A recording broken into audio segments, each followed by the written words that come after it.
Any person that knows me knows better than that. I don't dislike any person. I like me. A stare that's hard to break. Charles Manson, criminal guru. Sentenced to life for having ordered his followers to commit the abhorrent murders of 7 people, including actress Sharon Tate. Manson is now the object of an unhealthy cult. Admiring musicians. T-shirts with his likeness. Awestruck fans jostling to see him in the visiting room. Charles Manson has become a kind of rock star of crime. A symbol. Such a part of pop culture that the TV series Aquarius adopted him for their baddie. You love me. They love you. I love you, sweet baby girl. It's all love.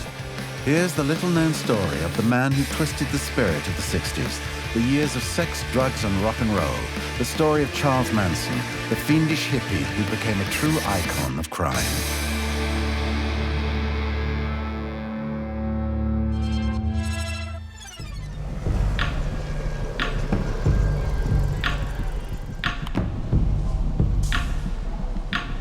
June 16, 1970. The Superior Court of Los Angeles, California. The stunned public listened to the details of a sordid, captivating story. An incredible tale worthy of a third-rate horror flick.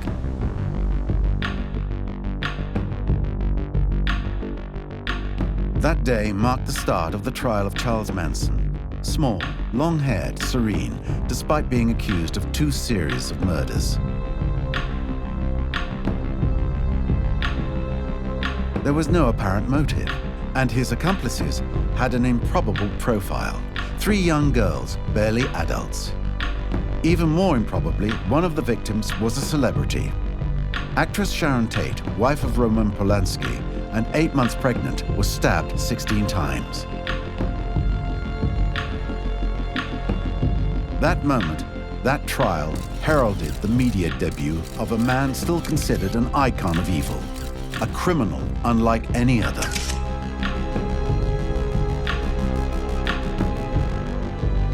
Charles Manson is unique in many ways, set apart from what we would consider the more popular serial killers. First and foremost, he's not a serial killer. He did not actually touch those individuals. Charles Manson has not killed anyone with his own hands. He's a mystical guru who turned his followers into a hit squad.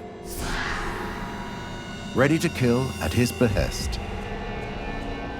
His almost Christ-like visage rapidly became a symbol, one picked up by all the magazines.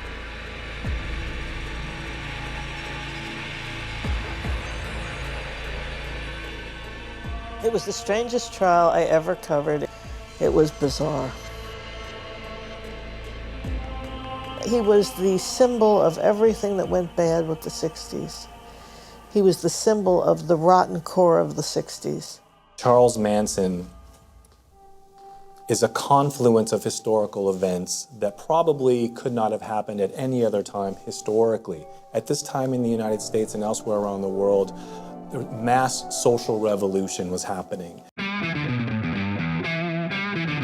Manson still fascinates today because he is systematically linked to his times, the 60s. A whacked-out period that freaked out all fantasies.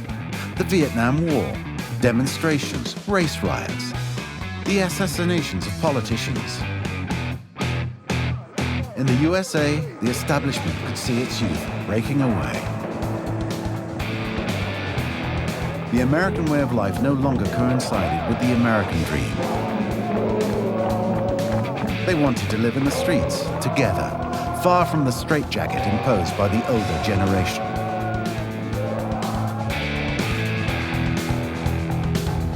Civil rights were going on, women's rights, gay rights, the generation gap. It was so much going on at that time, and Manson sort of became the bad man of the world. It was the end of America's innocence. Manson destroyed the hippie mythology by these 2 nights of massacre.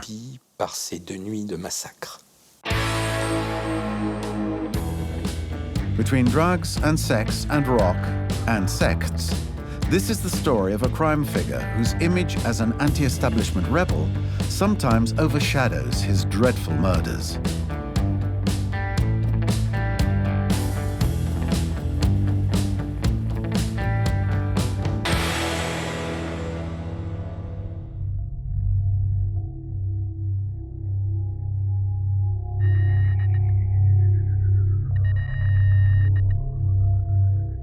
Have you cross on your forehead? Can I see it? Can you remind me what it means? Nazis. The Nazis died, but a lot of other people died too. But because you have that cross on your forehead, maybe you don't like Jewish people? No. Any person that knows me knows better than that. I don't dislike any person. I like me, and I am. To the general public, Charles Manson is above all an image, that of a man with dark, staring, hypnotic eyes, and a swastika tattooed on his forehead.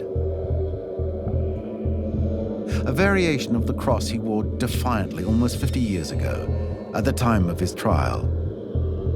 A vaguely mystical cross, the symbol of Charles Manson. He's a perfect example of a guy who's totally rejected society. He used to say, to explain the X on his forehead, that he'd crossed himself out of society. The X was what made Manson stand out. A criminal stroke warlock. One who didn't look like any other. And today, he's still an expert in mental manipulation, a talent he learnt to use early on, from adolescence.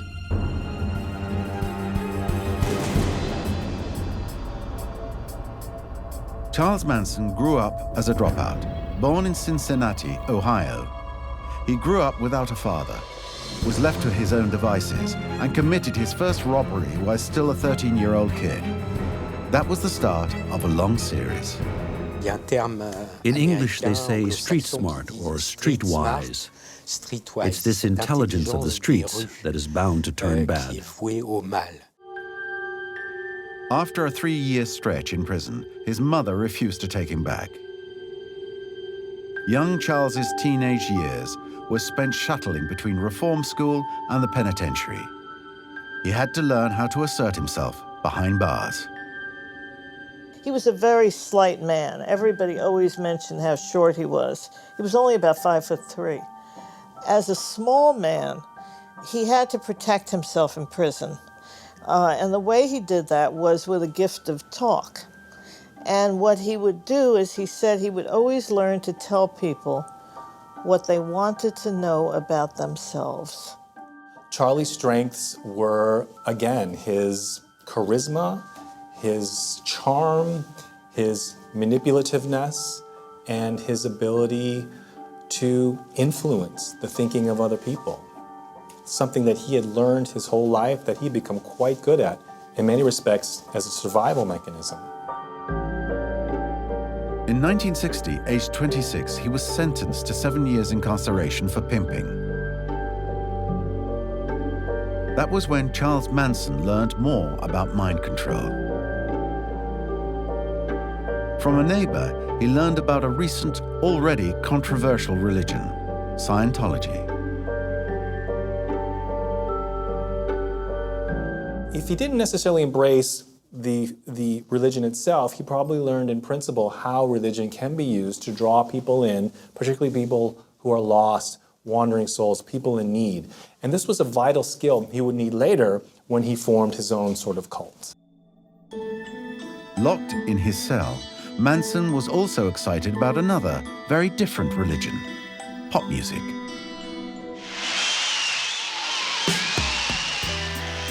In the early 1960s, Beatlemania swept all before it. Radio at his ear, Manson listened to the British group's hits one after the other. And above all, he heard the cries of love-struck women each time they appeared. The Beatles were enormous at that time. They were larger than life themselves. The Beatles were a religion. The Beatles were the first to be able to draw a crowd for concerts virtually any place on the planet. And there was a sense that this went beyond divisions and nationalities. This was a medium that could reach everyone. And for a personality like Charles Manson, who held sway over others, who manipulated, etc., obviously, this would be something that would fascinate him right away. This incredible success. In March 1967, Charles Manson left prison. He was 33, and America had changed a lot since he had been incarcerated. He headed for San Francisco to look for hippies, young, cool people with long hair who seemed to live on love alone. It was beautiful. It was cool. Music journalist Sacha Reiss rubbed shoulders with the great rockers of the time, such as Keith Richards, in the hippie happenings of the era. It was sunny and the living was easy. It did feel like a paradise on earth. We were all hippies at the time. We had hair down to here, wore flowery clothes. We had this kind of uniform, so we recognized each other in the street. Charles Manson, the dropout, fitted right into this rebellious youth. Nobody asked him what he was doing or where he came from. Helped by his knowledge of Scientology, he convinced a few lost souls to follow him. One of them was Lynette Squeaky Frome. Her father had kicked her out, and she was very upset. And this man pulled up, got out of a bus, sat down, and said, "Your father kicked you out, huh?" And she thought, "Oh, he's brilliant. He's psychic. He knows." And she said, "Yeah." And he said, "Well, I can show you a different kind of life. We're heading up to San Francisco. Come with us." And she got in the bus and never came back. And she said, "We were riding on the wind." In but a few weeks, Charles Manson had gathered 20 or so people around him, a small group known as the Family.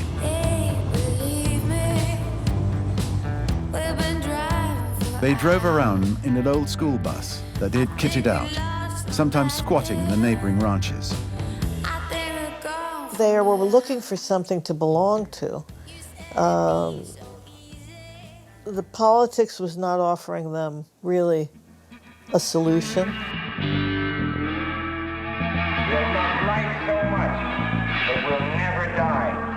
There was a quest for wisdom, spirituality, and knowing how to live. Knowing how to love, living in harmony. That was the watchword of the times, harmony. So it was a pretty nice quest to have. But with Charles Manson, this utopia gradually took on the appearance of a sect. The band was beginning to obey his every whim. Manson wanted weak people that would follow him. Scott Michaels created the Helter Skelter Tour, a guided tour through the key sites of the Manson tragedy.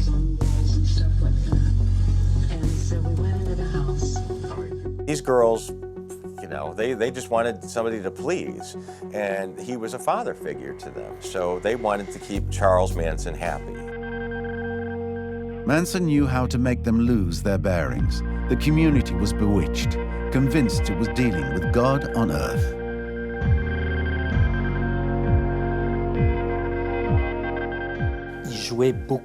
He would often use sleep deprivation on his disciples, waking them constantly in the night to deprive them of sleep and shower them in a torrent of his beliefs. So when the guru informed them that the apocalypse would take place soon, the members of his sect believed every word, especially since those who had warned him were none other than the Beatles themselves, in their song, Helter Skelter. For Manson, it was supposedly the name given to a revolution that was going to come, in which the black people would take over the country And the only white people that would remain would be his family, who would go to a hole in the desert.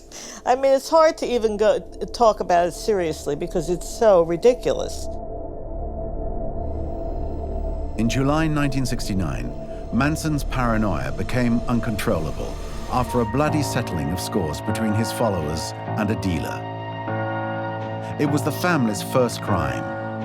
It seems to have triggered a murderous rage. 3 weeks later, on August 8, the guru summoned his most faithful followers. That night, he once again told them his dark vision of the final judgment.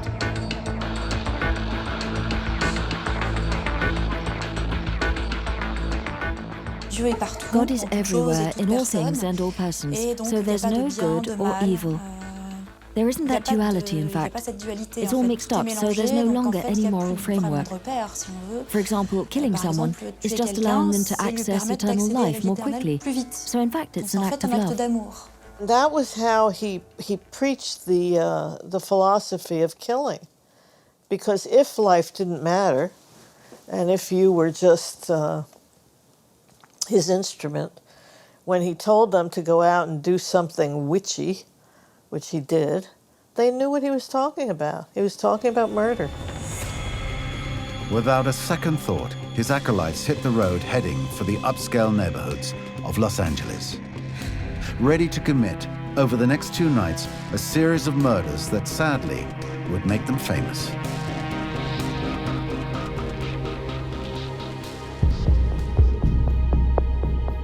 August 9, 1969, Los Angeles awakes.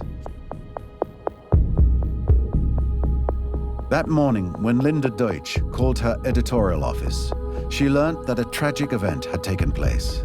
The actress Sharon Tate, 26 and 8 months pregnant, had been killed in the night, savagely stabbed with a knife 16 times. In the last 2 years, she had starred in successful movies like The Fearless Vampire Killers and was the wife of Roman Polanski. She was this gorgeous star, this blonde beauty. And she was also known for being extremely sweet.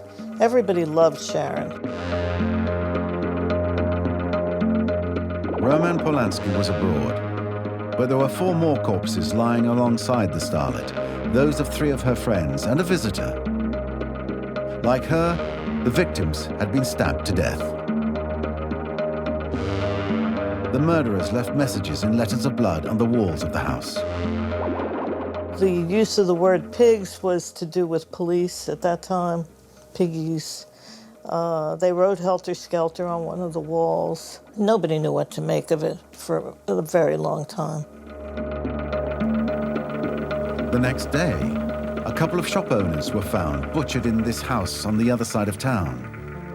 Los Angeles was terror-stricken, and the police had been getting nowhere fast for 3 months.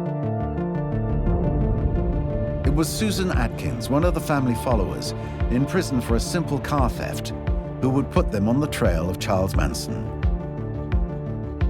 While she was in jail here in Los Angeles, she told her cellmate about that she was part of this big murder case.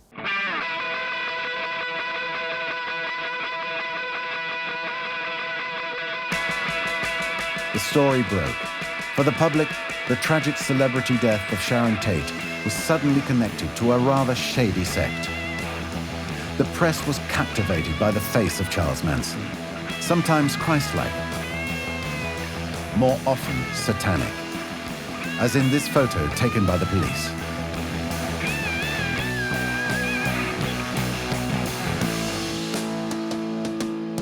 The myth of Manson began with the cover of Life magazine. And they took this picture of him with his eyes looking crazy and his hair all over the place. And the family members who were first interviewed and said, oh, he was a magic man and he, you know, brought dead birds back to life and played with snakes. And they told enough reporters to get it into print. The 7-month trial played out in the camera's glare. Manson appeared relaxed, his rock star haircut contrasting with the austerity of his police escorts. Outside the courtroom, many young protesters came to his defense. This whole figure of evil business is a paradox. It is harmful, but it can also be attractive, particularly to the young hippie generation at the end of the 60s. And perhaps more than the murders, the trial would ensure that posterity. Thousands and thousands more youngsters would follow the teachings of Charles Manson.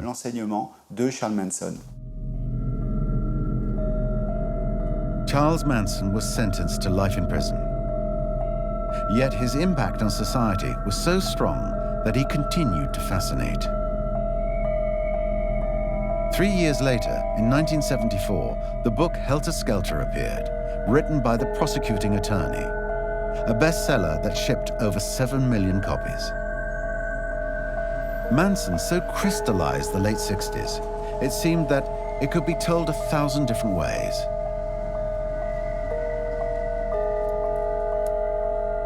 You could write a book about Charles Manson and the race issue. You could write a book about Charles Manson and his relationship with the arts. You could write a book about Charles Manson and his childhood. If we were dealing with an easier personality, we'd realize he would interest the commentators and consequently public opinion much less. 200 books examined his story over the years. Charles Manson was so well known in the pop culture of the time that the writers of Columbo even used him in an episode. There's always a new book. There's always another documentary. It's people, every time that they're up for parole, it's always in the news.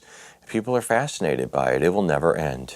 From the 1980s onwards, he accepted more and more televised interviews. To journalists, questioning him was like squaring up to danger, like facing an animal in a cage. It was at this time that crime specialist Stéphanie Bourgoin met him.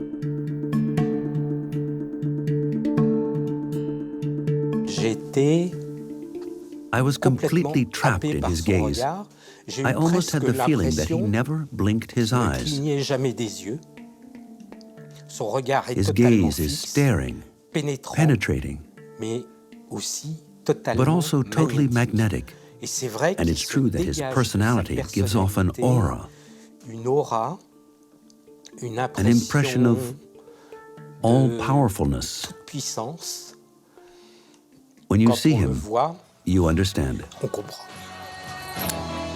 Some years ago, fiction for the masses appropriated this mystical guru to feed nostalgia for the 60s. NBC aired the series Aquarius in May 2015. The Manson character was being hunted by a policeman played by David Duchovny. Look at it.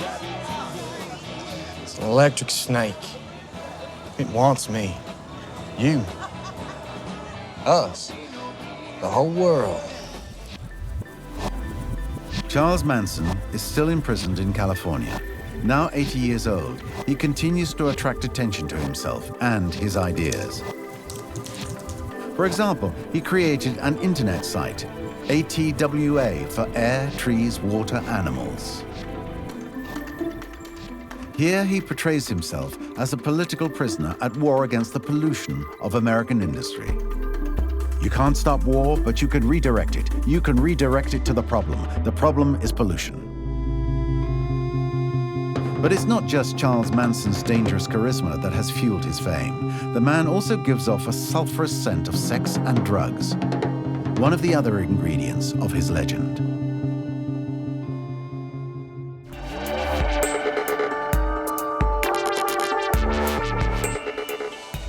Charles Manson's sexual aura is a key element in the storyline of the Aquarius series.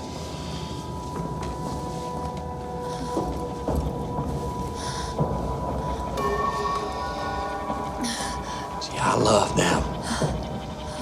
You love me. They love you. I love you, sweet baby girl. It's all love. In the House of Manson biopic, released in 2014, he is depicted as a charmer surrounded by women. In a certain way, Manson represents the dark side of the sexual revolution that rocked the 60s. Love was the watchword back in the hippie heyday. Everyone loved each other and shared everything, especially sex. Literary and cinematic censorship was abolished. People began showing off their bodies. Flesh was flaunted everywhere. To this new generation, doors were being opened, or rather, shackles were smashed, and everybody wanted to fuck with everyone else. And we could, because the pill was here. There were means of contraception, and it was no longer wrong. You were no longer stigmatized. And in California, it was encouraged. Everything seemed geared to free love, adventure, and sex. Charles Manson had no trouble honoring the sexual revolution. Girl, boy. Girl, girl. Girl, girl, boy. He accepted all combinations as long as he could be the alpha male. His yellow bus became an orgy venue. He played a little on this hippie philosophy of sharing, but his way of sharing was to fuck all the chicks in his group. To coax them into coming across, he told them that he was the god of fucking, and apparently it worked. The young girls in his gang who had broken ties with their families and were totally lost were completely bewitched by Manson.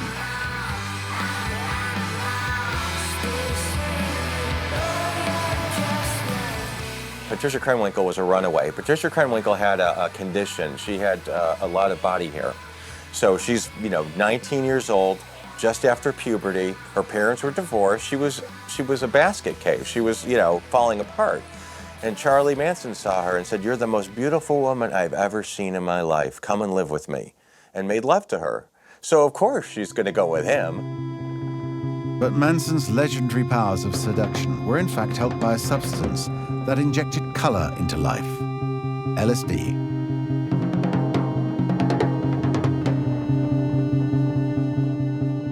Manson would take some of the LSD, but everybody said he took a small bit, and he would give the big doses to his followers. He would take it just to show them it was okay. Though LSD was originally created to treat depression in 1943, its hallucinogenic properties quickly turned it into one of the most consumed drugs in the 1960s. David Smith found the Haight-Ashbury Free Clinic in 1967 in San Francisco. He regularly treated members of the family. During the Summer of Love, LSD could be bought on the street opposite with worrying ease.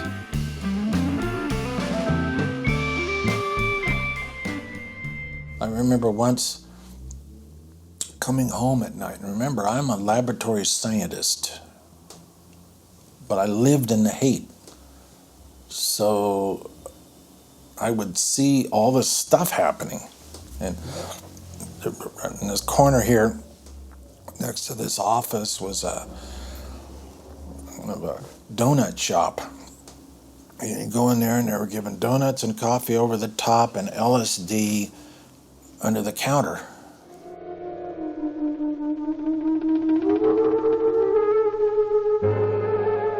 I put the hot dog up to my mouth and somebody started screaming.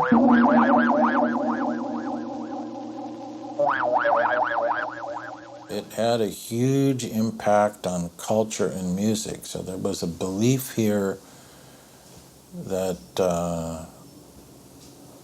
it changed the way you perceived sound and music. We took LSD to see other things, to change our conception of life.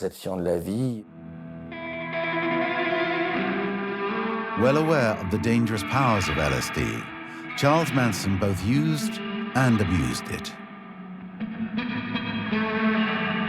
Once they were gaga, he would hold these sessions with these drugged people and indoctrinate them basically into his belief that there was no death, life and death were one. He would do things to them, like he would pretend he was Christ, and they would put him on a cross. And these girls swore they saw flames from his eyes and his fingers. They were on acid. All day and all night for days and weeks at a time, Manson's girls were tripped out. Totally submissive to the guru who distributed their dose. They were reduced to mere sex objects.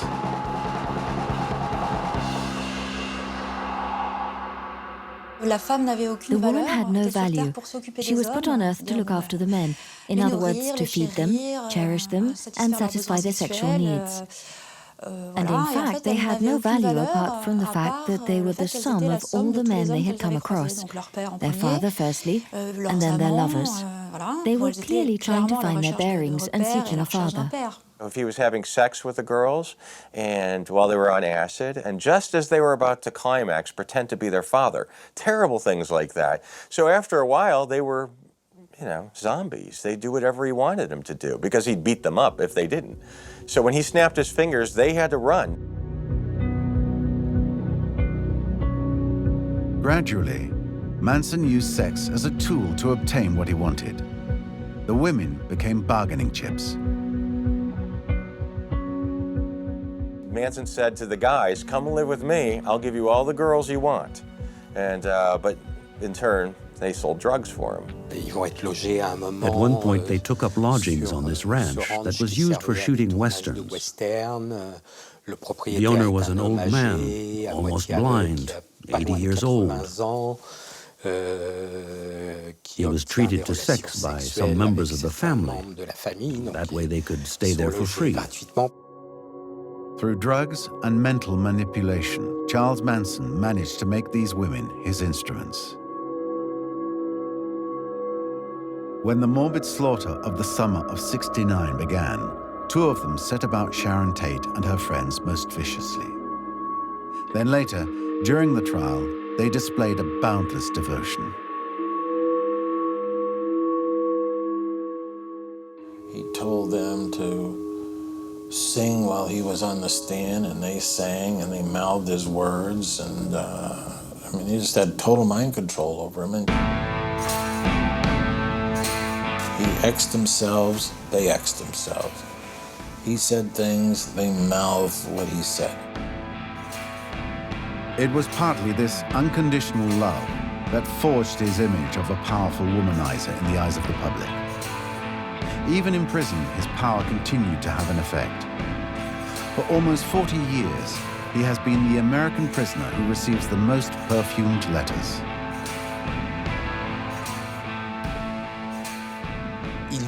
He almost became, through the horror of his crimes, a mythological personality. There's also the fact that he still continues to have followers. He received thousands of letters a year, 95% of them written by women. Seemingly feeding on itself, the legend has endured to the present day. So much so that in 2010, he encountered Afton Burton on the internet. Charles Manson was then 76. She was 22, and strangely resembled the girls of the family. She looked just like Susan Atkins. That was spooky. And she had come from somewhere in the Midwest and started visiting him and said they were getting married, and they took out a marriage license. That was the last story I wrote. I knew when they took out the marriage license it was highly unlikely to happen. And in the end, the marriage license expired and they did not get married. And somebody said she had a big plan with some promoters to get access to Charlie's body after he died and put it on display or something. I mean, anything that has to do with Manson, is going to be off the wall crazy. Wizard, guru, and sex god, Charles Manson had all the makings of a dangerous myth. But the story didn't end there.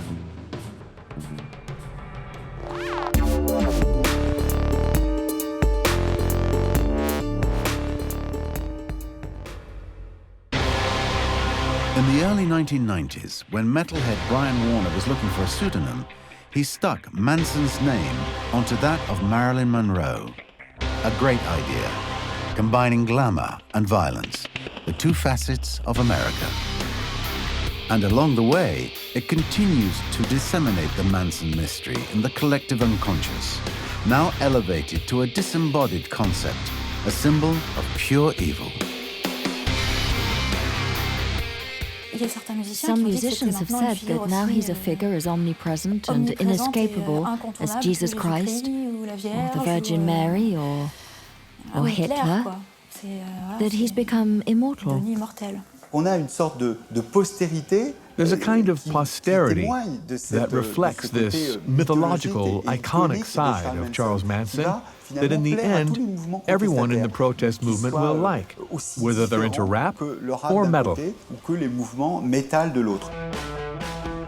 Marilyn Manson wasn't the first star to ambiguously worship the criminal.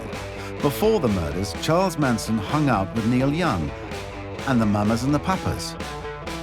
He rubbed shoulders at wild parties with Steve McQueen and Jack Nicholson in the way out Los Angeles of the 60s. If this story had been fiction, nobody would have believed it. Charles Manson is a kind of celebrity criminal. By the late 1960s, the Los Angeles scene was the mecca of the music industry.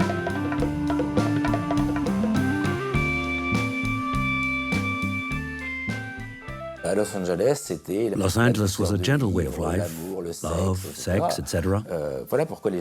That's why people moved there. Neil Young arrived from Canada. There was Joni Mitchell, the Eagles, James Taylor. There was this burgeoning scene that was extremely talented and that reflected the Californian good life of the time. From 1967 to 1969, Charles Manson was also dreaming of glory.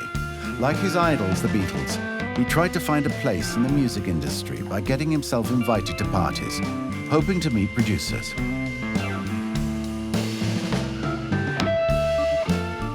LA was a strange place in the 60s. Everything was changing.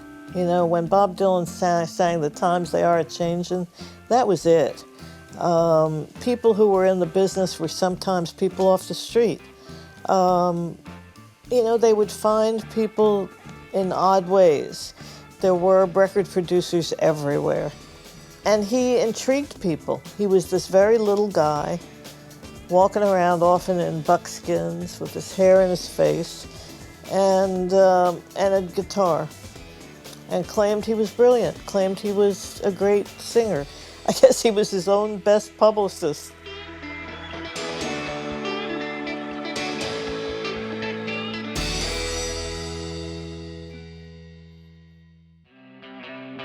Totally by chance, Charles Manson almost touched his dream, thanks to meeting Dennis Wilson, drummer with the Beach Boys.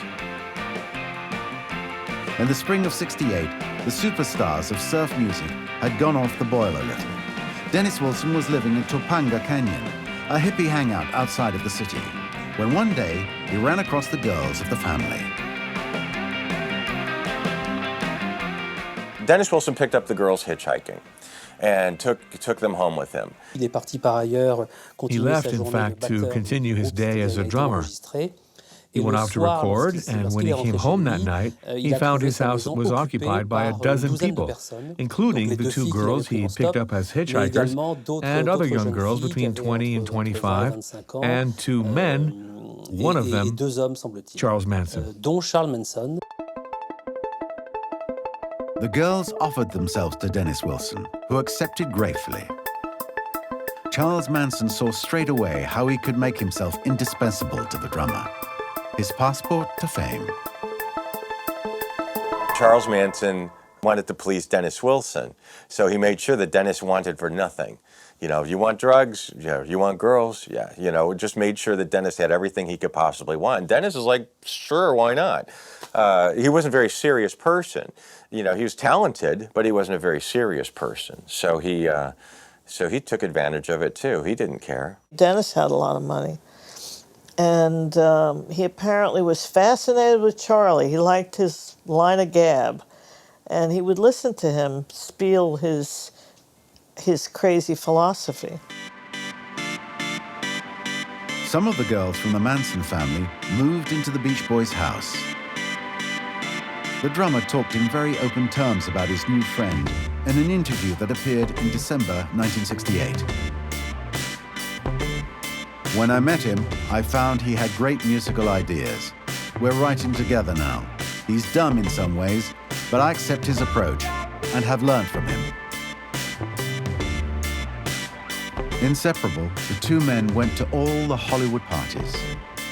The chameleon guru blended into these California nights alongside the big names of the movies. Dennis Wilson introduced his pals, Steve McQueen and Warren Beatty.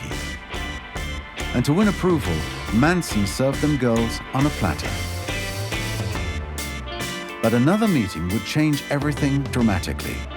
Dennis Wilson introduced him to his producer, Terry Melcher.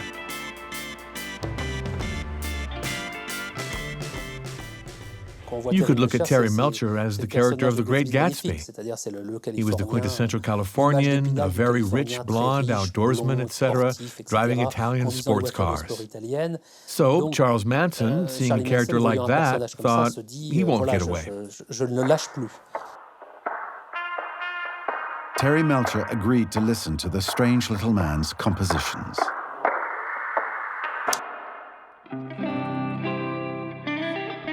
Together, they recorded a few tracks in the personal studio of Dennis's brother, Brian Wilson, the leader of the Beach Boys. Among the songs proposed by Manson, one song caught their ear.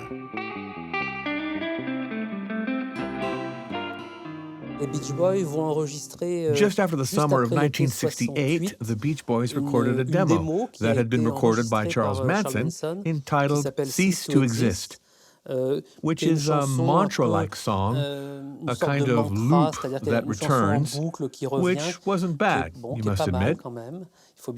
Charles Manson had written the lyrics and music, and the Beach Boys were set to record a version of it called Never Learn Not to Love.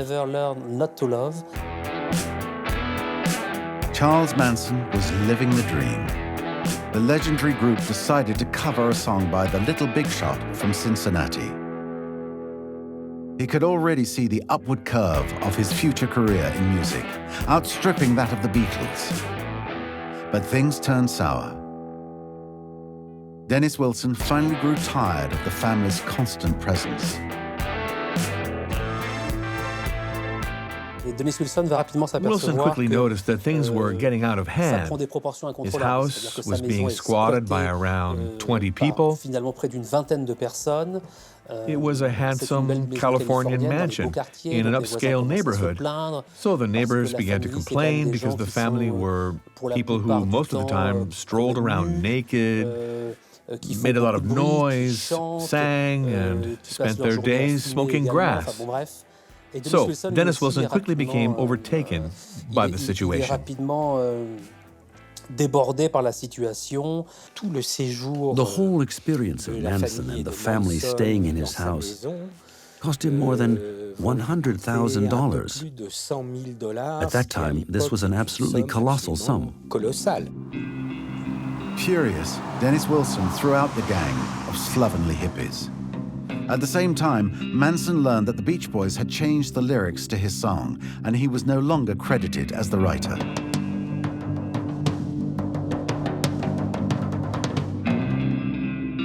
He flew into a rage and began to harass Terry Melcher at his home in Cielo Drive, an address that would make headlines just a few months later.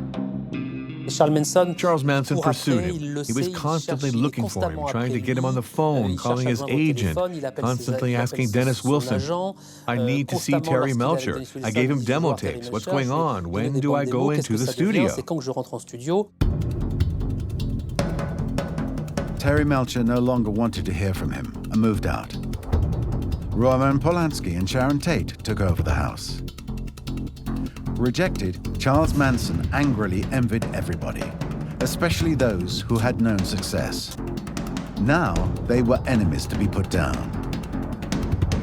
That was when he ordered his faithful to commit the most shocking murders of summer '69. Even though he knew Melcher no longer lived there, he asked them to attack a place that symbolized his failure, the producer's house. I think initially there was a lot of resentment and revenge against Terry Melcher, and then he thought, okay, they'll pay for Terry Melcher and all the rest. Charles Manson didn't give up after his incarceration. He was obsessed by releasing a record. From his cell, he harassed a producer into publishing the few songs he recorded in Los Angeles.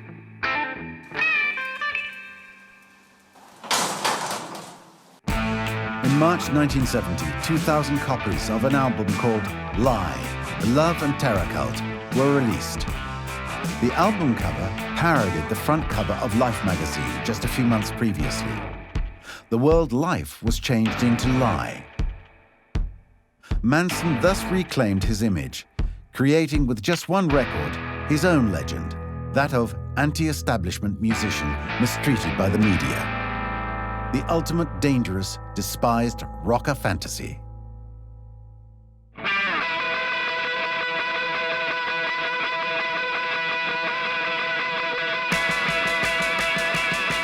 Over time, the image became the object of an unhealthy cult among musicians in need of provocation. In 1993, Axl Rose, singer with Guns N' Roses, not only covered a song from Manson's album, but also appeared on stage sporting a T-shirt featuring the famous cover. I think they do it to try to be dangerous. I think they're trying to be very punk rock, very anti-establishment. Manson wasn't that talented of a man. They're doing it because I'm recording at Charles Manson's. And yet the cult grew. Back then, Zambi Rust was just 11. When he saw Axl Rose's T-shirt, he started to take an interest in Charles Manson. When he became an artist, he began drawing the guru. Mainly, he has this sarcastic face that he did mostly on his trial. He has many faces in many ways, but that particular thing that he does where he makes fun of everyone and he makes fun of authority through sarcasm, it's maybe the most iconic face of his. He decided to transfer his drawings to T-shirts and sell them via internet to other fans. I can only guess that there are either pop culture enthusiasts like me, or they're Charlie supporters, which in that case, we don't share the same vision about him. We just have in common that we're interested in the case. I want to express my admiration for pop culture and to keep history alive and pop culture keep going and get the next generations to know what happened. The cult is growing, all the more so as Charles Manson continues to feed his myth from his cell. In 1993, he released a collection of songs entitled At San Quentin, the prison where he was imprisoned, and a reference to Johnny Cash's album. The cover was a direct parody of the Beach Boys' album Pet Sounds. And his image this time is that of a wise old peaceful folkie, quietly strumming his acoustic guitar. Fascinated, lots of groups are already referencing him, and not just the gloomy, slightly weird ones. Trent Reznor, future composer for David Fincher films, was obsessed by crime in his youth. Cult rockers, the Brian Jonestown Massacre, often reference him. Rappers NWA, Ice Cube, and Dr. Dre too. And the huge stadium rock group Kasabian took its name from one of Manson's followers. An object of fiction, cult and fantasy, Charles Manson has impregnated the fabric of popular culture so indelibly, like some fairy tale villain, that we sometimes forget that people really did die at his command. We have almost erased the horror of Manson's crimes and retained the countercultural aspect and the fact that Manson also broke a certain number of taboos, the ultimate taboos of American society.